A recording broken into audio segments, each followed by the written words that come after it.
So, I have been using the iPhone 17 Pro for the last 2 months now, and after being an avid Android user since 2012, I'm here to answer the age-old question, is the grass really greener on the other side? Well, after wondering exactly this for more than 10 years, I finally have the answer. So, without further ado, let's get into it.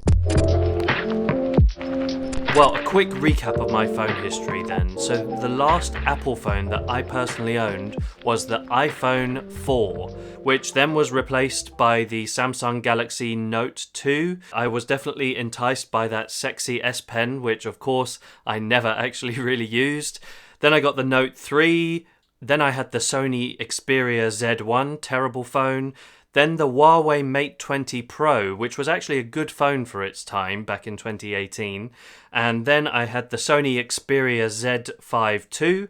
Then my most recent phone was the Google Pixel 7 Pro, which again was a really good phone for its time, but unfortunately met its demise back in August or July when I was on a canoe trip in the Norfolk Broads, and yeah, it ended up in disaster, and my phone is still at the bottom of a river in the Norfolk Broads, so that's good, but it does mean that I now have had to find a new phone, and hence I'm here with the iPhone 17 Pro. But check out my National Parks Project film from the Norfolk Broads if you want to find out exactly what happened to my Google Pixel. And to be honest, at this point, when I lost the Google Pixel, I could have very easily gone for another Android phone, and I did really look at the Google Pixel 10 Pro when it first came out, but to be honest with you, I just wasn't enticed by it, and the main sort of features and development that was happening with that phone was all about the AI, which was not the route that I was particularly interested in, or that I was really needing that much at this point with my phone. And in the meantime, for the past few years, probably going back to before I got the Google Pixel 7, I have been quietly admiring the iPhones from afar. There's been a few things that have been changing my mind about the iPhone and the Android phones that have come out recently. One of them being the price. I mean, the price of Android phones has been slowly creeping for the flagship models to make it so that it is very comparable with iPhones, whereas going back 5 or 6 years, it always felt like the iPhones were that bit more expensive, and hence I was happy to stick with the Android phones. Also, the switch from the previous Apple Lightning port to a USB-C port for charging, I just really love the idea that everything is able to be charged in terms of my devices all with one cable, and it just makes everything run so smoothly, and it makes my setup so much more simple. Being able to send satellite messages in remote places was becoming more and more important to me as I go on these long distance hikes and wild camping and everything like that. And of course, as a landscape photographer, these beautiful cameras. Of course, there are a few features about the Google Pixel and all Android phones that I do quite miss, and I will talk you through those in just a second. But first, let me run you through all of the features that make me love the new iPhone 17 Pro. So let's start with the cameras then, because that was one of the most important things to me as a landscape photographer and shooting YouTube videos. I really wanted a phone that was very, very capable in terms of those things. So where to begin with these cameras? Well, one of the first things that I noticed were the colors in the photos were just beautiful. They were very nicely saturated, not overly saturated, but very natural. And I've actually compared the photos taken with the iPhone 17 Pro to the iPhone 12, which is probably about 5 years ago now, I guess. And the colors have come on so much in that time. And I feel like they've really hit the mark in terms of being natural but saturated, and a lovely balance of those two. The cameras are also very intelligent, and for example, the night mode is the best night mode that I've used on a smartphone.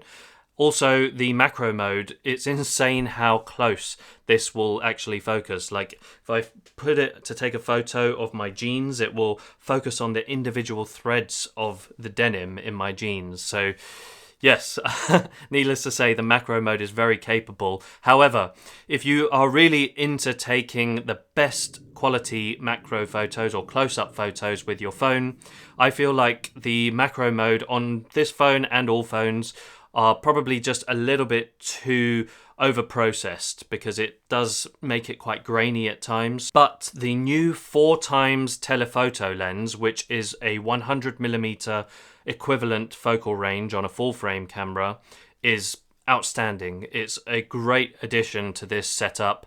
And it means that on a lot of photos, especially shooting things like fungi, you don't have to use that macro feature where it focuses really close, because to be honest with you, it does degrade the image quality quite a lot. Whereas using the 4x telephoto and taking a few steps back, I feel like the photos are coming out so nice, and to be honest, I don't even need to post-process a lot of these. So what you're seeing on the screen now, they are all actually JPEGs straight out of camera, and I have loved a lot of the photos that I've taken this autumn with my iPhone 17 Pro.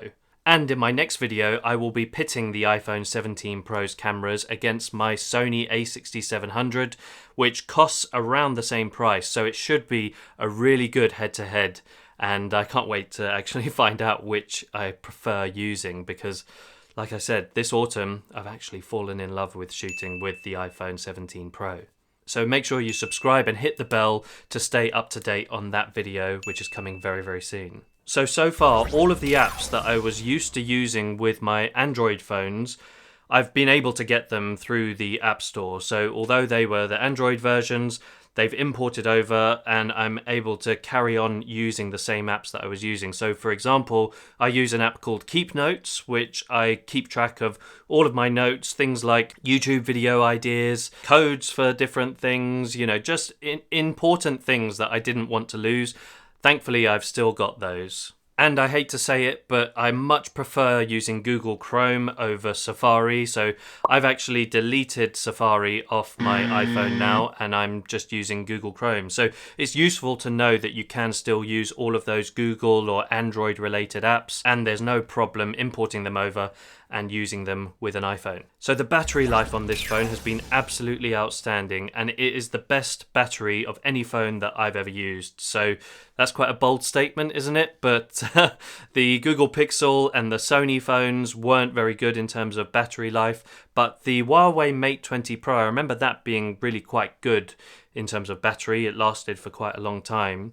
But this has a 4,252 milliamp hour battery, which in real world terms lasts me usually around 2 days. So I can use it all one day, go to bed, wake up in the morning, use it all the next day, and then it will need charging at that point. But that's just fantastic to me, because if ever I forget to put this on charge, I know I've still got a little bit of juice left for the next day. So the display that this has is a 6.3-inch Super Retina XDR, I think it's called, and it's got 3000 nits of brightness. And to be honest with you, I never pay much attention to the displays on smartphones or cameras or anything like that, really. It often goes over my head. I'm not really paying that much attention. So for this display to really jump out at me as being a standout feature must mean it's good. And even in the outdoors, those 3000 nits, the brightness is just world class to me personally, so that has been a really nice feature. The speaker is also really nice and loud and clear, because I usually, when I go away for a night or two, I'll take a portable speaker with me and have it in the room playing music and whatnot. But to be honest, I don't even really need to do that. If I was going away for a week or two, then I'd think about it. But it's like you don't even need to take an extra device like a portable speaker away with you, because the inboard speakers are so good on this. So lastly, that satellite messaging feature that I mentioned earlier. So for the last few years, I've been using a Garmin InReach Mini to be able to send messages to my wife, just to let her know I'm okay when I'm out hiking and wild camping, just so she has a bit of peace of mind that I've reached camp and everything's fine, she doesn't need to worry about me. And it also allows me to, in case of emergency, send an SOS to the emergency services to come and get me, and it'll give them my location. So now the fact that this iPhone has that built into the phone is just a brilliant feature.